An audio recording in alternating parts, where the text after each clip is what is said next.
ተመልካቾቻችን ይህ ሲኤምኤን ቴሌቪዥንና ሬዲዮ ነው። ሲኤምኤን ቴሌቪዥንና ሬዲዮ የእግዚአብሔር መንግስት የሚያገለግል የቴሌቪዥንና የሬዲዮ ጣቢያ አገልግሎት ነው። ማን ነው መሰበክ ያለበት? ለትምህርታችን የተጻፈው መጽሐፍ ቅዱስ ይህ ዋና ዓላማው የሆነው የእግዚአብሔር መንግስት ለህዝብ እንዲደርስና ብዙዎች ከጨለማ እንዲወጡ በእግዚአብሔር መንግስት ውስጥ ያሉ ደግሞ እንዲጽናኑና እንዲማሩበት የተለያዩ ዝግጅቶችን ወደ እናንተ እያደረስን እንገኛለን። ይሄ ብቻ አይደለም፣ ሌላ ብዙ ያስፈልገናል።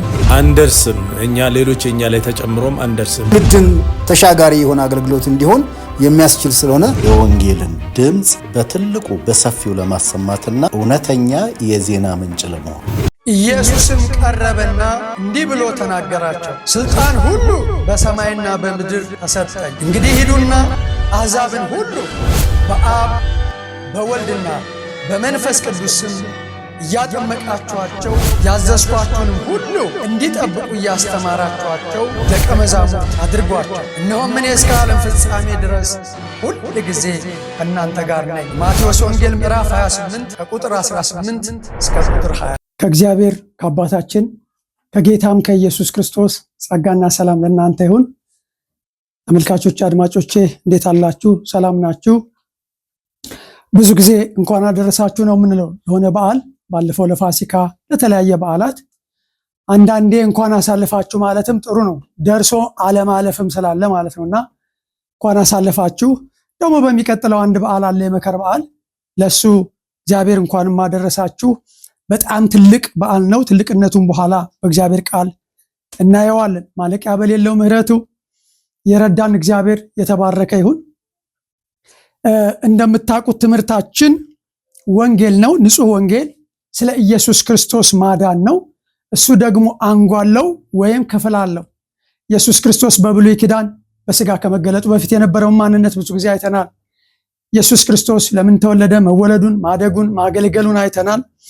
እንደገና ደግሞ በሶስተኛና በአራተኛ ደረጃ መከራ መቀበሉን፣ መሞቱን፣ መቀበሩንና መነሳቱን ከፋሲካ በዓል ጋር አያይዘን አይተናል። ዛሬ ርዕሴ ማጠቃለያ ነው። የነዚህ ሁሉ ማጠቃለያ ነው። ምናልባት ብዙ ስብከቶችን በዘመናችሁ ሰምታችኋል። የስብከቶች ዓላማ ከህይወታችን ጋር ማዋሃድ ነው። ከህይወታችን ጋር እኛ ካለንበት ጋር ማዛመድ ነው። አለበለዛ ፊቱን በመስተዋት አይቶ እንደሚሄድ ነው፣ ከንቱ ነው። ስለዚህ እኔ የሰጠሁት ለማጠቃለያው ርዕስ ጩኸት እግዚአብሔርን ከሰማይ ያወርዳል። በፋሲካ በዓል ነው እነዚህ ሁሉ የተከናወኑት። ፋሲካን ያመጣው ጩኸት ነው፣ የእስራኤላውያን ጩኸት። ባለፈው እንደምታውቁት ዘጸአት ላይ የሕዝቤን መከራ አየሁ፣ ጩኸታቸው ወደ እኔ መጣ፣ አድናቸው ዘንድ ወረድኩ ነው ያለው። ስለዚህ ፋሲካን ያመጣው ጩኸት ነው። ጩኸት እግዚአብሔርን ከሰማይ ያወርዳል። ምናልባትም በዚህ ዘመን አንድ ብቸኛ መፍትሄ ጩኸት ነው። ወዳጆቼ መቼስ ጩኸት ምንድነው ተብሎ አይተረጎምም። ጩኸት ነው። ወደ እግዚአብሔር በታላቅ ድምፅ መጮህ ነው። ጩኸት ፋሲካን አመጣ። ጩኸትን ምን አመጣው? ኃጢአትን ምን አመጣው? አለመታዘዝ። የእስራውያን አለመታዘዝ ባርነትን አመጣ፣ ታልፎ መሰጠትን አመጣ፣ ለርስቱን ለማላገጫ አሳልፎ መስጠትን አመጣ። ባርነት ጩኸትን አመጣ፣ ጩኸት እግዚአብሔርን አመጣ። ስለዚህ ስናጠቃልል እስካሁን የተማርናቸውን የብሉይ ኪዳንንም የአዲስ ኪዳንንም ትምህርት ከኛ የሚጠበቀው ምንድነው ካላችሁኝ፣ ጩኸት ነው። ምናልባትም የሲኤምኤን ቴሌቪዥን አገልግሎት ወዳጆቼ ለናንተ ነው። ይልቁንም ለማታምኑ ሰዎች ሁል ጊዜ ጥሪ እናቀርባለን። ለመሆኑ ጩኸት እግዚአብሔርን ያወርዳል ከሰማይ ብለን ስንል በዚህ ዘመን ምንድነው የሚያስጮኸን? የመጀመሪያው ረሃብ ያስጮሃል። በዚህ ዘመን ያለ ረሃብ ከዘላለም ዘመናት ጀምሯል። ጦርነት ከዘላለም ዘመናት ጀምሯል ባይፈለግም። መዝሙር 107:5 ላይ እንዲህ ይላል፣ ተራቡ ተጠሙም በተጨነቁ ጊዜ ወደ እግዚአብሔር ጮሁ ከመከራቸውም አዳናቸው ይላል። መከራ ቀላል ነገር አይደለም ሲያወሩት ካልሆነ በስተቀር እና አንደኛው ጩኸት ረሃብ ያስጮሃል፣ መከራ ያስጮሃል። እግዚአብሔር ደግሞ አዳናቸው። ተራቡ፣ ተጠሙ፣ በተጨነቁ ጊዜ ወደ እግዚአብሔር ጮሁ፣ እግዚአብሔርም ከመከራቸው አዳናቸው። ሌላው ምንድነው የሚያስጮህን ብላችሁ ብትሉ እስራኤላውያን እንደጮሁበት ባርነት ያስጮሃል። ዘጸአት 2:23 የግብፅ ንጉሥ ሞተ፣ የእስራኤል ልጆች ከባርነት የተነሳ አለቀሱ ጮሁም ይላል። ስለ ባርነታቸውም ጩኸታቸው ወደ እግዚአብሔር ወጣ። ምንድነው ዛሬ እንድንጮህ የሚያስፈልገው? ባርነት። ጦርነት ያስጮሃል ወዳጆቼ፣ ዝም አያሰኝም። ጩኸት የዝምታ ተቃራኒ ነው። ጦርነት ያስጮሃል። ዘጸአት 14:10 ፈርዖንም በቀረበ ጊዜ የእስራኤል ልጆች ዓይናቸውን አነሱ፣ እነሆም ግብፃውያን በኋላቸው ገስግሰው ነበር። የእስራኤል ልጆች እጅግ ፈሩ፣ ወደ እግዚአብሔርም ጮሁ ይላል። ወደ ማን ነው የምንጮኸው? ልክ ነው፣ ጩኸት ያስፈልጋል። በምን ጉዳይ መጮህ እንዳለብን ግልጽ ነገር እያወራን ነው። ወደ ማን ነው ግን የምንጮኸው? አንዳንድ ጊዜ ወደ ሰው ነው የምንጮኸው፣ አንዳንድ ጊዜ በሰው ላይ ነው የምንጮኸው። አይኖቻችን ወደ ሰዎች ናቸው አንዳንድ ጊዜና ወደ እግዚአብሔር መጮህን ያስተምረናል ይህ ክፍል። ሌላኛው ችግር ያስጮሃል። መዝሙር 34:6 ላይ ይህ ችግረኛ ጮኸ፣ እግዚአብሔርም ሰማው፣ ከመከራውም ሁሉ አዳነው። ወዳጆቼ ጮኸት እግዚአብሔርን ከሰማይ ማውረድ ብቻ አይደለም፣ ያድናል። ከመከራ ያድናል፣ ከሞት ያድናል፣ ከችግር ያድናል። ይህ ችግረኛ ጮኸ፣ ብዙ ጊዜ ሰምተነዋል፣ ብዙ ጊዜ ሰብከነዋል። ይህ ችግረኛ ጮኸ፣ እግዚአብሔርም ሰማው፣ ከመከራውም አዳነው። ጭንቀት ያስጮሃል። በጨነቀ ጊዜ እግዚአብሔርን ጠራሁት። መዝሙር 18:6 ላይ በጨነቀ ጊዜ እግዚአብሔርን ጠራሁት፣ ወደ አምላኬም ጮኩ፣ ከመቅደሱም ጸሎቴን ሰማ፣ ጩኸቴም በፊቱ ወደ ጆሮው ገባ። እግዚአብሔር ሌላ ርዕስ ቢያስፈልግ ሰሚና መልስ ሰጭ ነው።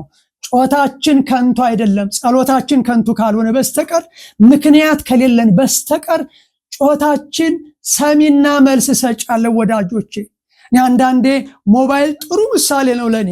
እዚህ ቁጭ ብላችሁ በርቀት ያለን ሰው ደውላችሁ ታገኙታላችሁ፣ ምን ያክል ቴክኖሎጂው ቅርብ እንደሆነ። እግዚአብሔር ደግሞ ከዛ ይልቅ ወዳጆቼ ይሰማል። ከኔና ከናንተ ተራ ሞባይል ይልቅ የእግዚአብሔር ይሰማል። ሰሚና መልስ ሰጪ አለው። በጨነቀ ጊዜ እግዚአብሔርን ጠራሁት፣ ወደ አምላኬም ጮኩ፣ ከመቅደሱም ቃልን ሰማኝ፣ ጩኸቴም ወደ ጆሮው ገባ። ማዕበል ነውጥ ያስጮሃል። ትዝ ይላችኋል ዮናስ እንዴት እንደጮኸ። ዮናስ 1:5 ላይ እግዚአብሔር በባህሩ ላይ ታላቅ ንፋስን አመጣ፣ በባህርም ላይ ታላቅ ማዕበል ሆነ፣ መርከቢቱ ልትሰበር ቀረበች፣ መርከበኞቹ ፈሩ፣ እያንዳንዱ ወደ አምላኩ ጮኸ። ተረፉ ወዳጆቼ፣ ከመስመጥ ተረፉ፣ ከማዕበል ተረፉ። የሚገርመው አንድ ሰው ብቻ አይደለም የጮኸው፣ እያንዳንዱ ሰው ምን አለ ይላል? ጮኸ፣ እግዚአብሔርም ሰማው። ጴጥሮስም ትዝ ይላችኋል ማቴዎስ 14:28 ላይ ነገር ግን የነፋሱን ኃይል አይቶ ፈራ፣ ሊሰጥምም በጀመረ ጊዜ ጌታ ሆይ አድነኝ ብሎ ጮኸ፣ ወዲያውም እጁን ያዘውና ወጣ ይላል። ከመስጠም ያድናል። ይሄ አድነኝ የሚባለው ነገር ወዳጆቼ ብዙ ጊዜ ተነጋግረናል። እኔና እናንተ ታዲያ ለትምህርታችን ከተጻፉ መጽሐፍ ቅዱስ ከምንድነው ምንድነው ብላችሁ ካላችሁ ከገሃነም እሳት አድነኝ ብላችሁ እንድትጮህ ያስፈልጋል። ዛሬ እዚህ ወረቀት ላይ እዚህ ማስታወሻ ላይ የማይቀር እዚህ መጽሐፍ ቅዱስ ላይ የማይቀር ቃል እናንተ የምትወስኑበትን ቃል ነግራችኋለሁ። እንዴት ጮሁ መጽሐፍ ቅዱስ ይናገራል። በጩኸት መትረፍ አለ ወዳጆቼ። ስለዚህ አድነኝ ብሎ ጮኸ፣ እግዚአብሔር ምን አለው? አዳነው። ዛሬ አድነን ብሎ መጮህ ይሁንልን። ምሕረት ለማግኘት ያስጮሃል፣ ፈውስ ለማግኘት ያስጮሃል። አቤቱ ቀኑን ሁሉ ወደ አንተ ጮሃለሁና ማረኝ አለ። ዳዊት መቼም የሰራውን ኃጢአት ስለ ዳዊት ታሪክ የማያቅ መጽሐፍ ቅዱስ ያላነበበ ሰው ካልሆነ በስተቀር አብዛኞቻችን ስለ ዳዊት ጥፋትና ምህረት እናውቃለን። ዳዊትን እድሜ የሰጠው ምንድነው ብላችሁ ስትሉ ጥፋቱ ብቻ አይደለም፣ ምህረት መጠየቁ ነው። የዳዊት ምህረት ደግሞ ቀኑን ሙሉ ነው የሚለው። አቤቱ ቀኑን ሁሉ ወደ አንተ ጮሃለሁና ማረኝ። 1 ሰዓትና 2 ሰዓት አይደለም፣ የተወሰነ ሰዓት ጮሆ አይ እግዚአብሔር እውነት ነው፣ እግዚአብሔር ይሰማል። ወዳጆቼ ሳንናገር እግዚአብሔር ይሰማል፣ ግን ስንጮህ ደግሞ እግዚአብሔር ይሰማል። ቀኑን ሙሉ ወደ አንተ ጮሃለሁና ማረኝ። ኃጢአት ያስጮሃል። ማቴዎስ 20:30 እነሆም 2 ዕውሮች በመንገድ ዳር ተቀምጠው ኢየሱስ እንዲያልፍ በሰሙ ጊዜ የዳዊትን ልጅ ማረን ብለው ጮሁ። የዳዊት ልጅ ሆይ ማረኝ ብለው ጮሁ። አንድ አይነ ስውርም እንዲሁ ብሏል፣ የዳዊት ልጅ ሆይ ምን በለኝ ማረኝ። ዛሬ አንድ ምኞት፣ አንድ ጸሎት፣ አንድ መልእክት፣ አንድ ስብከት አለኝ። የዳዊት ልጅ ሆይ ማረኝ። ማን የዳዊት ልጅ? ኢየሱስ ክርስቶስ የሞተው ይልቁንም ከሙታን የተነሳው ስለኛ የሚማልደው በአብ ቀኝ ያለው ኢየሱስ ክርስቶስ ነው። የዳዊት ልጅ ሆይ ምን በለኝ ማረኝ። የዚህ ስብከት ዝግጅት፣ የዚህ ስብከት ናፍቆት፣ የመጽሐፍ ቅዱስ የእግዚአብሔር ናፍቆት ጩኸት ነው። ምን ብለን ነው የምንጮኸው? የዳዊት ልጅ ማረን ብለው ጮሁ። የሚገርመው ሁለቱንም ፈወሳቸው ይላል መጽሐፍ ቅዱስ። ኃጢአት ያስጮሃል። ኢሳይያስ 40 ላይ ለኢየሩሳሌም ጩህ ይለዋል፣ ጩህ ይለዋል። ምን ብዬ ልጩህ? ስጋ ለባሽ ሁሉ ሳር ነው፣ ክብሩም ሁሉ እንደ ምድረ በዳ አበባ ነው፣ የሚረግፍ ነው። አንተ ግን ጩህ፣ ለእስራኤል መተላለፏን ንገር፣ ጩህ። እግዚአብሔር ይርዳን። ኢሳይያስ 58:1 በኃይል ጩህ አትቆጥብ፣ ድምፅህን እንደ መለከት አንሳ። ጩኸት ምን እንደሆነ እዚህ ጋር ይነግረናል ወዳጆቼ። በኃይል ጩህ አትቆጥብ፣ ድምፅህን እንደ መለከት አንሳ። ለሕዝቤ መተላለፋቸውን ለያዕቆብ ቤትም ኃጢአታቸውን ንገር። የሰው ልጆች ኃጢአት በጩኸት መናገር። ሂድ በኢየሩሳሌም ጆሮ ጩህ፣ እግዚአብሔር እንዲህ ይላል በል። ኤርምያስ 2:2 ላይ ሂድ በኢየሩሳሌም ጆሮ ምን በል? ጩህ። እንድንጮህ እግዚአብሔር ይርዳን። ብዙ የሚያስጮሁ ነገሮች አሉ ወዳጆቼ። እንዲሁ የተወሰነ ሐሳብ ለማስጨበጥ ነው። መንግሥተ ሰማይ ደህንነት ሰዎች እንዲያገኙ መጮህ ያስፈልጋል። ወንጌል የምትመሰክሩ ሰዎች ስሙኝ። ማቴዎስ 3:3 ላይ መጥምቁ ዮሐንስ መንግሥተ ሰማይ ቀርባለችና ንስሐ ግቡ ብሎ በይሁዳ ምድረ በዳ እየሰበከ መጣ። በነቢዩ በኢሳይያስ በምድረ በዳ የሚጮህ ሰው ድምፅ ተብሎ እንደተጻፈ ማለት ነው። መንግሥተ ሰማይ ቀርባለችና ንስሐ ግቡ፣ በኢየሱስ ክርስቶስም እመኑ ብሎ የሚጮህ ሰው ድምፅ በምድረ በዳ።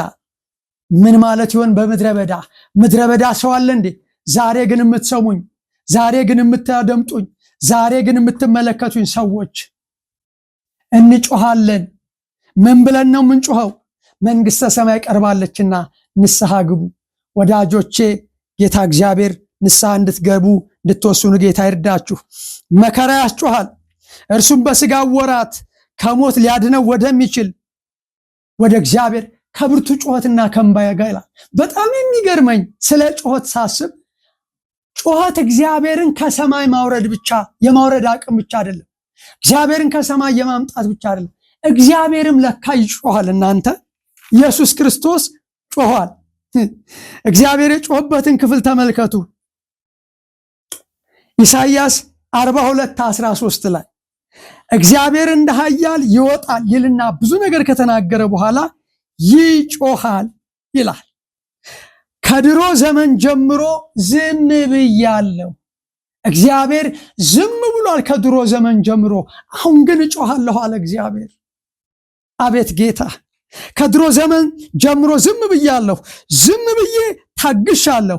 አሁን ምጥ እንደያዛት ሴት እጮሃለሁ፣ አጠፋለሁ፣ ጨርሳለሁ እያለ ከጮኸት በኋላ ለማይሰሙ ሰዎች ሲናገር ታዩታላችሁ። እግዚአብሔርም ይጮሃል። አላቅም፣ ክፍሉን እዩት። እግዚአብሔርም ምን ያደርጋል? ይጮሃል። መልስ መስጠት ይሁንልን። ለምኑ? ለእግዚአብሔር ጩኸት። ሲኦል ያስጮሃል።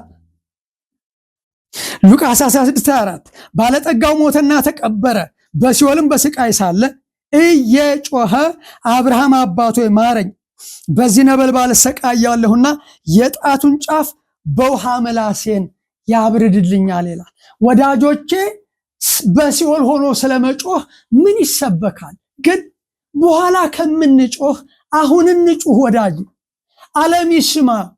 አሁን በሕይወት እያለን እድል ተሰጥቶን ወዳጆቼ አንደበታችን ሳይታሰር መጮህ ይሁንልን። በሲኦል የሚጮሁ ሰዎች አሉ። ከንቱ ድካም ነው። አሁን ብንጮህ ግን እድል አለን። እድል የሰጠን እግዚአብሔር ይባረክ። ስለዚህ አንደኛው ስናጠቃልል የእስካሁኑን ትምህርት መጮህ እግዚአብሔር ይርዳል። ሁለተኛው ትምህርት እዛው ብሉይ ኪዳን ላይ ዓለም ከተፈጠረ ጊዜ ጀምሮ የተዘጋጀልን መንግስተ ሰማይን መውረስ። የሚገርመው በጩኸታቸው እግዚአብሔርን ከሰማይ አወረዱ። እውነት ነው፣ እግዚአብሔር በሰማይ ነው፣ እግዚአብሔር በምድር ነው፣ በሁሉ ስፍራ ነው። ነገር ግን ጩኸታቸው እግዚአብሔርን አወረደ፣ ከባርነት ነፃ ወጡ። ፋሲካ ማለት ነፃ መውጣት እንደሆነ አይተናል፣ ብዙ ሰብከናል፣ ወደዛ አልመለስም። በጩኸት የወጣ ህዝብ በሙሴ አማካኝነት በኢያሱ አማካኝነት መጽሐፈ ኢያሱ ላይ እዩት። ፋሲካን የምናገኘው ዘጸአት 12 ነው። ሙሴ የተነሳው ዘጸአት 12 ላይ ነው። ሙሴና ኢየሱስ ክርስቶስ ምን እንደነበራቸው ያላቸውን መመሳሰል አይተናል። በኢያሱ ዘመን እግዚአብሔር ከነዓን አስገባቸው። ከነዓን ገብተው ወዳጆቼ ቁጭ አሉ። ክፍሉን እንድታነቡት በጌታ ስም ጋብዛችኋለሁ። ኢያሱ 18 ቁጥር 3 ላይ የአባቶቻችሁ አምላክ እግዚአብሔር የሰጣችሁን ምድር ትወርሱ ዘንድ እስከ መቼ ለመግባት ቸል ትላላችሁ? አይገርምም? በጩኸት የወጣ ህዝብ፣ በእንደዛ አይነት መከራ የነበረ ህዝብ አሁን ቸል ሲል ምንድን ነው? የሰው ልጅ ሰው መሆን ምንኛ ከንቱ እንደሆነ ታያላችሁ። እና እንዲህ አላቸው፣ ልድገመው። የአባቶቻችሁ አምላክ እግዚአብሔር የሰጣችሁን ምድር ትወርሱ ዘንድ እስከ መቼ ለመግባት ቸል ትላላችሁ? ላክ ኦፍ ሲሪየስነስ ይሉታል ፈረንጆቹ፣ ኔግሊጀንስ ይሉታል ወዳጆቼ። እስከ መቼ ቸል ትላላችሁ? አዲስ ኪዳን ላይ እንዲህ ይላል፣ ዕብራውያን 2:13 2:1-3 በመላእክት የተነገረው ቃል ጽኑ ከሆነ መተላለፍና አለመታዘዝም ሁሉ የጽድቅን ብድራት ከተቀበለ እኛስ እንዲህ ያለውን ታላቅ መዳን ቸል ብንለው እንዴት እናመልጣለን? ወዳጄ የእግዚአብሔርን ማዳን ቸል ብትል እንዴት ታመልጣለህ? ስለዚህ ሌላኛው መልእክቴ እባካችሁ መንግስተ ሰማይን ለመውረስ ቸል አትበሉ። ማቴዎስ 5:34 ላይ በቀኙ ያሉትን እንዲህ ይላቸዋል፣ እናንተ አባቴ ቡሩካን ኑ ዓለም ከተፈጠረበት ጊዜ ጀምሮ የተዘጋጀላችሁን መንግስት ምን በሉ ውረሱ። እኛ ከነዓንን አይደለም የምንወርሰው፣ እኛ ምድሩን አይደለም የምንወርሰው፣ እኛ ኢትዮጵያን አይደለም የምንወርሰው። ልንኖርበት እንችላለን። የምንወርሰው መንግስተ ሰማይን ነው። ንዑ ሀቤ ቡሩካኑ ንትረሱ መንግስተ ሰማያት። በትክክል ብየው እንደሆነ አላቅም፣ ግን እንዲህ ይላል፣ በቀኝ ያሉት እንዲህ ይላቸዋል፣ እናንተ የአባቴ ቡሩካን ኑ።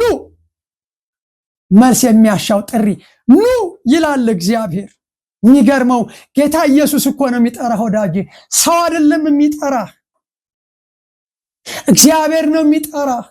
ያቺ ሴት ሳምራዊቷ ሴት ወደ ኢየሱስ ኑ እንዳለች፣ እናንተ ደካማችሁ ሸክማችሁ የከበደ ወኔ ኑ እንዳለ መልስ መስጠት የሚያስፈልገው ጥሪ ነው ወዳጄ። ዛሬ አንድ ነገር ነው ምልህ፣ የስብከቴ መካከለኛ ለእግዚአብሔር ጥሪ መልስ መስጠት። ኑ ዓለም ከተፈጠረበት ጊዜ ጀምሮ የተዘጋጀላችሁ መንግስት ወረሱ። ሌላኛው ሶስተኛው መልእክቴ እንደ ኖህ እግዚአብሔር ኃጢአተኞችን በጥፋት ውሃ ሲያጠፋ ሲቀጣ ቤተሰቦቹን ይዞ በመርከቡ እንደዳነ ከጥፋቷ ከመጨረሻው ፍርድ አድኑ ነው። መጮህ ያስፈልጋል። ቸል አለ ማለት ያስፈልጋል። መውረስ ያስፈልጋል። ማምለጥ ያስፈልጋል። እንደ ኖህ ስለ ኖህ የተጻፈውን ሁለተኛ ጴጥሮስ 3 ከ6 እስከ 7 ብሉይ ኪዳንን ስለምታውቁት እንዴት መርከብ ሰርቶ እንዴት እንዳመለጠ ሁለተኛ ጴጥሮስ 3 ከ6 እስከ 7 በዚያን ጊዜ የነበረው ዓለም በውሃ ሰጥሞ ጠፋ። አሁንስ ያለው ዓለም ታውቃላችሁ፣ እግዚአብሔር በየጊዜው ተስፋ እንደሚያደርግ ገነትን ተስፋ አድርጎ እንደነበረ እንዴት በጥፋት ውሃ በኖህ ዘመን እንዳለቀ ከዛ በኋላ ደግሞ በሎጥ ዘመን ደግሞ እናየዋለን። በኖህ ዘመን ብቻ አይደለም በሎጥ ዘመን እንዴት እንደሆነ እናየዋለን። አሁን የኖህን ዘመን እያየን ነው። በዚያን ጊዜ የነበረው ዓለም በውሃ ሰጥሞ ጠፋ። ዓለም ይጠፋል። አሁን ያሉት ሰማያትና ምድር ግን ተመልከቱ። አሁን በእኔና በእናንተ ዘመን ያሉት ምድር ግን ሰማያትና ምድር ግን እግዚአብሔርን የማያመልኩ ሰዎች እስከሚጠፉበት እግዚአብሔርን የማያመልኩ ሰዎች ይጠፋሉ። ቁርጠኛ ወንጌል ነው። እግዚአብሔርን የማያመልኩ ሰዎች ይጠፋሉ ብቻ ሳይሆን እንደሚገባ የማያመልኩ ደበላልቀው የማያመልኩ ብቻውን እግዚአብሔርን የሚያመልኩ ሂድ አንተ ለእግዚአብሔር ብቻ ስገድ እርሱንም ብቻ አምልክ ተብሎ ተጽፏል አለው አይደለ? ወድቀህ ብትሰግድልኝ ሲለው አሁን ያሉት ሰማያትና ምድር ግን እግዚአብሔርን የማያመልኩት ሰዎች እስከሚጠፉበት እስከ ፍርድ ቀን ድረስ ተጠብቀው በዚያ ቃል ለእሳት ቀርተዋል። አሁን የምታየው ምድር፣ አሁን የምታስበው ምድር እሱ ብቻ አይደለም። ያንተ ሰውነት ለጥፋት የተመደበ ነው፣ ለጥፋት የተዘጋጀ ነው። ሰማይና ምድር ይቀልጣሉ፣ ፀሐይና ጨረቃ ይቀልጣሉ፣ የሰማይ ኃይላት ይናወጣሉ ይላል ማቴዎስ 24 ማንበብ ይቻላል። ስለዚህ ከዚህ ጥፋት ምን ማለት እንደ ኖህ መርከብ ሰርቶ ማምለጥ። ሉቃስ 17:26 በኖህ ዘመን እንደሆነ በሰው ልጅ ዘመን ደግሞ እንዲሁ ይሆናል። በጣም የሚገርም ነው። ኖህ ወደ መርከብ እስከገባበት ቀን ድረስ ይበሉና ይጠጡ ያገቡና ይጋቡ ነበር። የጥፋት ውሃ መጣ፣ ሁሉንም አጠፋ። ጌታ ከጥፋት እኔንም እናንተንም ያድነን። ክብር ለኢየሱስ ይሁን። ሌላኛው ዕብራውያን 11:7 ላይ እንዲህ ይላል ስለ ኖህ ገና ስለማይታየው ተረድቶ። አሁን አንዳንድ ሰዎች መንግስተ ሰማይ የት አለ ማን ሄዶ አየ ይላል። ኖህ እኮ መርከብ የሰራው ስለማይታየው ጥፋት ነው። ወዳጆቼ መጽሐፍ ቅዱስ ብዙ ማስረጃ አለው። በማስረጃ የተረጋገጠ ነው ወዳጆቼ። ቅዠት አይደለም፣ መላምት አይደለም፣ ግምት አይደለም፣ እውነተኛ ታሪክ ነው ወዳጄ። ኖህ ገና ስለማይታየው ተረድቶ እግዚአብሔርን እየፈራ አሜን ቤተሰቦቹን ለማዳን የሚገርመው ሐዋርያት ሥራ ምዕራፍ 16:32 ላይ የእስር ቤቱ ጠባቂ እድን ዘንድ ምንም ላድርግ ብሎ ሲል በክርስቶስ ኢየሱስ እመን አንተና ቤተሰቦች ትድናላችሁ አሉት ይላል። ቤተሰቦቹን ለማዳን መርከብን በእምነት አዘጋጀ። ኖህ እሱን ብቻ አይደለም ያዳነው፣ ቤተሰቦቹን አዳነ። አዲስ ትውልድ መጣ፣ በእምነት አዘጋጀ። በዚህም ዓለምን ኮነነ። አቤት አቤት አቤት! በእምነትም የሚገኘውን ጽድቅ ወራሽ ሆነ። መርከብ ስላዘጋጀ ብቻ አይደለም ነው ሄዳነ ወዳጄ። ስሙይ በደንብ ኢየሱስ ክርስቶስ የመዳን መርከብ ነው። በሱስና ምን የዘላለም ሕይወት የሚኖረን መርከቡ ተዘጋጅቷል። ካንተ የሚጠበቅ መርከብ ማዘጋጀት አይደለም፣ እምነት ነው። መርከቡ እንደሚያድን እምነትና ወደ መርከቡ ገብቶ ከጥፋት ውሃ መዳን ነው። በእምነት የሚገኘውን ጽድቅ ወራሽ ሆነ ይላል እምነት። ስለዚህ እንደ ኖህ መውረስ ይሁንልን። የመጨረሻው ምናልባት ለዛሬው ሎጥ ነው። ስለ ሎጥ